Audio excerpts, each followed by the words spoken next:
one of the great advantages of Larkspur, which is the annual delphinium, is that it's certainly in my experience, they don't seem to be bothered by slugs like actual delphiniums are, which means I can put my Larkspur out straight into the garden without worrying that they're going to be eaten.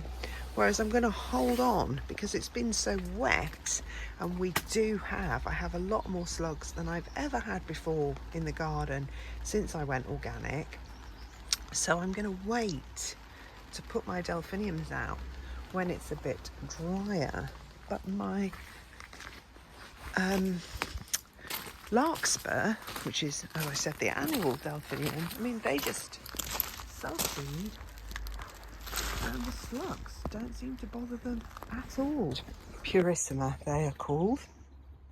Pretty darn pleased with those. But actually the video I'm doing today is I've chosen some things to come out of the greenhouse. Been hardening things off. You can probably hear baby birds. It's probably a robin already. Somewhere over here. Maybe in the box. Oh, it's a blue tit actually by the look of it. That's blue tit baby birds. Anyway, I don't know where they are, but I can hear them. And I can see parents flying in and out feeding them. But I wanted to get stuff out the greenhouse now because it's been so mild, and these are hardy anyway and have been hardened off. So they've been out now for about, I don't know, 5-6 days, a week maybe. All right, today I'm going to be planting out my Larkspur, clearing more space out of the greenhouse.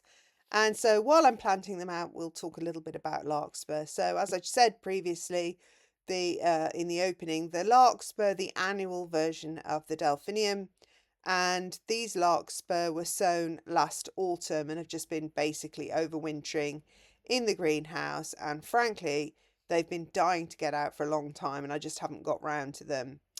I've had Larkspur self-seed in my garden as well, and that tells you that they're pretty easy to grow, because obviously anything that just self-seeds is basically going to be easy to grow. So they're the annual version of the delphinium, which means that the delphinium will die back after flowering and disappear completely, and then next spring it will come back up and it will bulk up and it will be even bigger and have more flower stems the next year, and so on.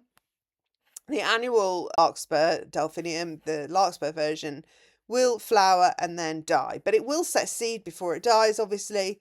And if you're lucky, you will get self-seeded Larkspur in your garden, and you can collect the seed, of course. So you only have to grow them successfully once, and you've pretty much got your own seeds for many years to come, because each year you can just, collect the seeds each time you grow them. So as I say, these were grown from autumn, and they've just been overwintering. And then I'm going to do a succession sowing. I'm not going to do that in this video. They're not rocket science, but don't leave it too late. I mean, it's been such a mild winter. And Larkspur like cool soil to germinate in, and won't germinate well in anything above 13 degrees C or 55 degrees Fahrenheit, and I mean soil temperature there. And one of the ways you can sort of control that, you can bring the temperature down or trick the seeds a bit, is to obviously pre-chill them in the fridge for about a week before you plant them, if the soil temperatures are warmer like they are in this really mild spring we're having.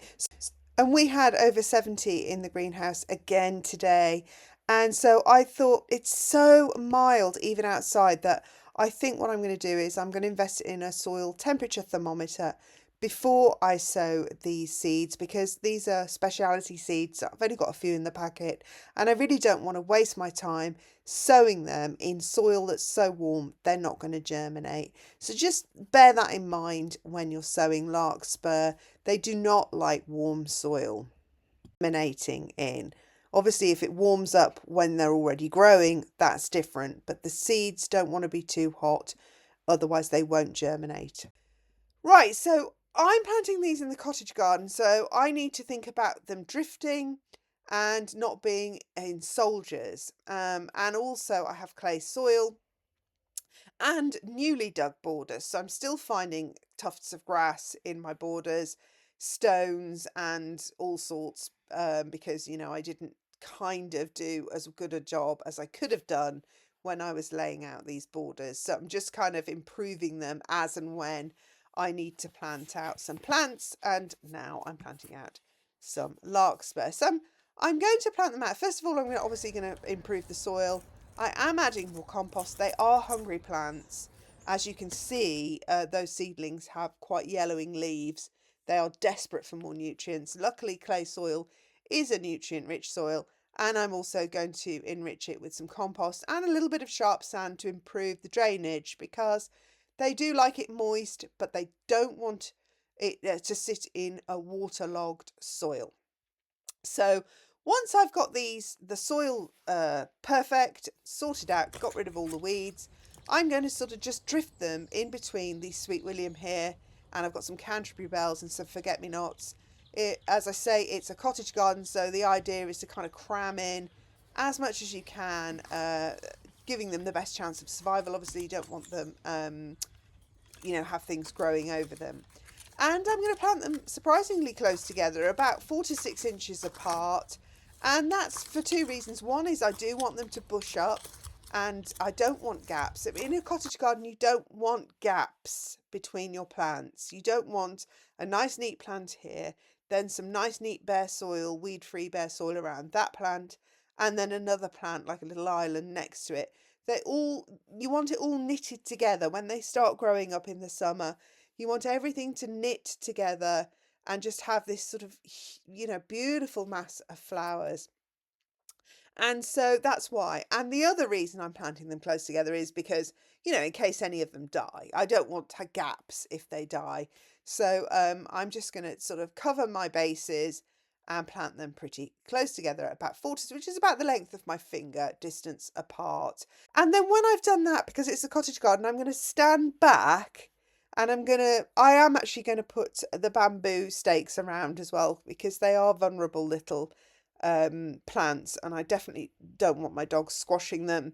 So they're all going to get little sticks round, and that will also help me when I stand back up the path. I can sort of see, like, how do I plant these? I've got 3 borders particularly that I want to plant them in. How do I plant them in each border without making it look like they're in a line? And so I did that. I kept going back and sort of thinking, right, where am I going to put the next bunch of larkspur, and so on and so forth. And then, even though it was raining, I did water them in, because I had dug down the soil so far to make sure that those roots would have enough, the soil would be soft enough for those baby roots to expand into. I also wanted to make sure there weren't any air pockets. So I did water them, even though it was actually raining while I was doing this job a lot of the time.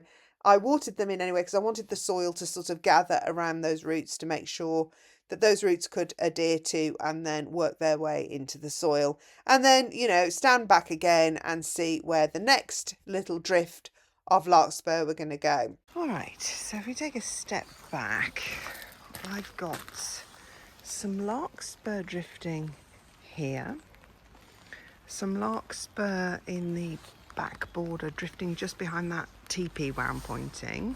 I don't know if you can see the sticks, but the reason I'm not getting up close is because I want you to see the drift effect that I'm going for in the cottage garden. I've got some more larkspur behind that teepee over there. I've got larkspur here in the foreground by this teepee, and wait a minute, one, I've got that one, these at the back there. Yeah, and I've got just a few left, so I'm just looking to sort of puzzle it in. But I would like to put some over there, but the alliums are so thick over there, they do need thinning out, but I don't want to thin them out now. I'll wait till they finish flowering. So I think they'll get mobbed out by the alliums. I could put some more just here in this corner. I've only got a few left. I was thinking of putting some in a pot, But I actually think I'm going to put the rest of my Cerinthe in a pot with my valerian and see how that looks. All right, so that's it. They're done. So let's just quickly recap. The Larkspur is the annual delphinium. I personally don't find it as prone to slugs. I mean, I have not seen any slug damage on mine as the perennial delphiniums, obviously. It makes a great cut flower. It self-seeds. It's an annual, which means you'll have to collect the seeds because it won't grow back the following year. You'll have to propagate them again from seed. I have grown them in an autumn sowing and in a winter. They've germinated in, early winter, sort of early spring. Basically in the cool. They're cool. They're cool flower. They're hardy. They like it cold, so don't leave it too late to sow them. And if you think the soil is going to be on the cusp of being too warm, you can always just trick them into thinking it's colder by chilling them in the fridge first. All right, that's Larkspur in a nutshell. And I hope you enjoyed this video and found it useful. If you did, obviously don't forget to subscribe. And I'll see you again in my next video. Thanks for watching. Bye.